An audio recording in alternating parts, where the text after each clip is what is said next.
Hey y'all, it's Ben Pham from the Foley Library again, and today I'm going to show you some of the basics on utilizing our eBooks database. Our eBooks database and their collections can be a really helpful resource to your classes. When looking through your classes and the required readings, you can definitely save a lot of money by using some of the resources you already have available to you. On top of that, our ebook collections have really handy formats and tools that can make the ebook experience really nice and easy for you. In parts 1 and 2, we are going to focus on the databases from eBook Central and the ebook collections from EBSCO.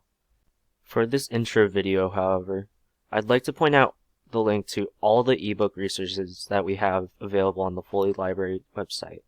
Let's start by going to the Foley Library webpage, scrolling to the bottom, and clicking on eBooks right here.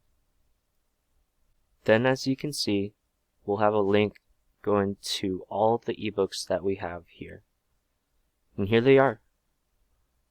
As you can see, there's a huge collection of ebooks that you can use, all available to you through the Foley Library database and website.